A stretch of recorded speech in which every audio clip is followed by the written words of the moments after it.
Doctor साहिबा, अगर कोई चाहता है कि उसका होने वाला बच्चा जो है वो बहुत ज़हीन हो, खूबसूरत हो और सेहतमंद भी हो, तो उसके लिए क्या किया जा सकता है? हर वालिदैन की ख्वाहिश होती है कि उनके यहाँ होने वाली जो औलाद है वो खूबसूरत भी हो, सेहतमंद भी हो, कोई नुक्स भी ना हो और उसका आईक्यू लेवल भी अच्छा हो और वो हर पैदाइशी ज़हीन बच्चे चाहिए हाँ, सबको। दुनिया के हर मैदान में बस आगे बढ़ता चला जाए। तो उसके लिए जो पहली टिप है मेरी वो ये है कि जो सेहतमंद माँ है वो सेहतमंद बच्चा पैदा करती है। ठीक है।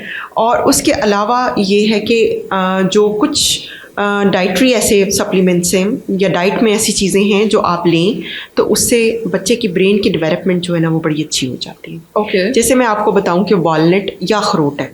जैसे हमारे यहाँ ये कॉमन कॉन्सेप्ट है कि ड्राई फ्रूट्स नहीं लेने चाहिए। ड्राई फ्रूट्स लेने चाहिए। Dry fruits are safe in pregnancy, right. कोई ऐसा मसला नहीं है, लेकिन उनके मिकदार का आपको थोड़ा सा आइडिया होना चाहिए। जैसे हमल ठहरे खातून को, तो जो अखरोट हैं वो 2 अखरोट अगर डेली आप इस्तेमाल करते हैं तो आपके बच्चे के इंटेलिजेंट होने के चांसेस 40-50% बढ़ जाते हैं। आपने देखा होगा वॉलनट या अखरोट की शक्ल भी ब्रेन जैसी होती है।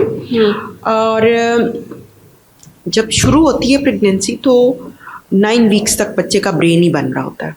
बेसिकली पहले ब्रेन ही बनना होता है और फिर उसके बाद ब्रेन फिर ऑर्डर करता है सारे बॉडी ऑर्गन्स को कि ये अब ऐसे ऐसे बनने हैं। राइट। ठीक है। तो उसमें 2 अखरोट, इससे ज़्यादा नहीं लेने। अच्छा, मैंने देखा है कुछ लोग पानी में डिप करके भी उन्हें ले रहे होते हैं ताकि उसकी जो गर्म तासीर है वो थोड़ी सी ठीक हो जाए। पानी में डिप करके भी ले सकते हैं, इसमें कोई बुराई नहीं है। और आप इसको ड्राई भी ले सकते हैं। राइट। ठीक है।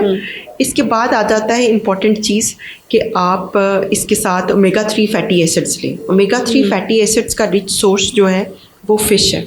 यूजुअली फ़िश इतनी सेफ समझी नहीं जाती है प्रेगनेंसी में, लेकिन फ़िश जिसमें मरकरी का वो जो है एलिमेंट वो कम हो, जैसे ट्यूना वगैरह, वो नहीं लेनी। सादी फ़िश जो है वो लें, या फिर कॉड लिवर ऑयल के कैप्सूल मिलते हैं। राइट। वो ज़रूर लें। साथ में बादाम आपने लेने हैं। बादाम आप रात को भिगो के रखें, 7 बादाम, और सुबह उठ के उनको इस्तेमाल कर लें। ठीक है। 1 से 2 खजूर अगर आप दिन में लेते हैं तो आपकी आयरन डेफिशिएंसी पूरी हो जाती है। ये 2-4 चीज़ें आप करें। इसके अलावा अनार है। अगर आप 1 बाउल अनार का डेली लेते हैं तो आपके बच्चे के ज़हीन होने के चांसेस ब्राइट हो जाते हैं। अब ये टोटल इसको मैं करूं तो आप सुबह के वक्त 2 अखरोट ले लें। बादाम आप दोपहर में ले लें भिगो के रखे हुए। ठीक है। और साथ में आप फ्रूट में अनार ले लें और खजूर 1-2 खजूर बस उसके साथ लें। फ़िश के लिए मैं कॉड लिवर ऑयल ही यूजुअली एडवाइस करती हूँ, या फिर जो भी कैप्सूल आपको मार्केट में मिल जाए वो ले लें। इसके साथ वो ख़वातीन जिनका प्रेगनेंसी में एंटर होते वक्त वेट 50 से कम है, वो अपने वेट की तरफ थोड़ी सी तवज्जो दें। तो जो न्यूट्रिशनल सप्लीमेंट मार्केट में मिल रहे हैं जिसमें कि DHA होता है, आपने अक्सर नाम सुना होगा, सारे बच्चों के ग्रोथ फैक्टर्स में DHA का।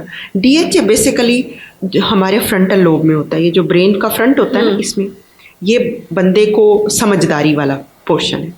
ये समझदारी देने के लिए होता है। DHA is that much important. Right. तो DHA रिच जो न्यूट्रिशनल सप्लीमेंट बाज़ार में मिल रहे हैं वो ज़रूर ले लें। ये वैसे तो नेचुरली भी जितने फूड मैंने बताए उनमें है, लेकिन अगर आप सप्लीमेंट साथ लेती हैं तो इसका बहुत बेस्ट रिजल्ट निकलेगा। ये जो सारी आपने खुराक बताई, सप्लीमेंट्स बताई, ये क्या through out the pregnancy use किए जा सकते हैं या फिर फर्स्ट ट्राइमेस्टर में या किसी और ट्राइमेस्टर में इसको अवॉइड किया जाना चाहिए? क्योंकि हमने अक्सर ये देखा है कि फर्स्ट ट्राइमेस्टर में लोग जो है वो ड्राई फ्रूट्स खाना इस तरह से प्रेफर नहीं कर रहे होते। इसको आपने थ्रू आउट प्रेगनेंसी लेना है। फर्स्ट ट्राइमेस्टर पे मैंने एम्फोसिस इसलिए ज़्यादा किया है क्योंकि जैसे मैंने पहले बताया कि ब्रेन डेवलपमेंट उस वक्त हो रही होती है। ये उसी वक्त लेना है। उसके बाद जो माँ ने खुराक लेनी है उसमें हर किस्म की न्यूट्रिशन होनी चाहिए, यानी दूध से बनी प्रोडक्ट्स, मीट, और इसके साथ आपने सब्जियाँ, फ्रूट्स, जूसेस, ये सब चीज़ें आपने लेनी है। और आपने इसको मुनासिब मिकदार में अपनी 1800 जो किलो कैलोरीज़ हैं वो अपनी पूरी करनी है। इससे आपके बच्चे के सेहतमंद होंगे। दूसरी इंपॉर्टेंट बात यह है कि आपने ऐसी चीज़ों को भी अवॉइड करना है जिसके साइड इफ़ेक्ट्स हैं। जैसे स्मोकिंग है। आप खुद नहीं पीती, आपके हस्बैंड पीते हैं, आप पास बैठी हैं, आपके ऊपर स्मोकिंग का इफेक्ट है, बच्चे की ग्रोथ इफेक्ट होगी। राइट। सो अगर स्मोकिंग, पैसिव स्मोकिंग हम इसको बोलते हैं कि आप खुद नहीं पी रहे हो लेकिन आप धुआं ले रहे हैं, उसको अवॉइड करना है। कैफीन, कैफ़ीन जो होती है ये चाय में होती है, कॉफ़ी में होती है और चॉकलेट्स में होती है। राइट। जो चॉकलेट मिल्क पीते हैं उसमें होती है।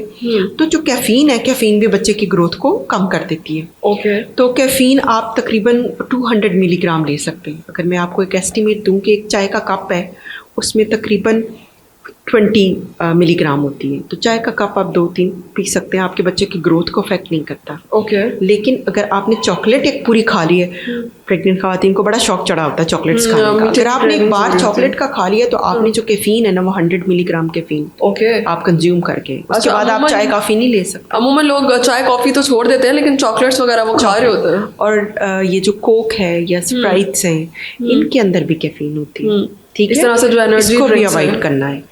इससे बच्चे का जो ग्रोथ का पोटेंशियल है ना वो कॉम्प्रोमाइज़ हो जाए। ओके, ठीक है। तो इन चीज़ों को भी अवॉइड करना है। साथ में जैसे आजकल यंग पॉपुलेशन है उसमें शीशा और अल्कोहल का ट्रेंड है, वो चीज़ें एब्सोल्युटली मना है प्रेगनेंसी में। उसमें है। तो बच्चा डिफेक्टिव होने के भी चांसेस हो जाते हैं। राइट। बहुत शुक्रिया।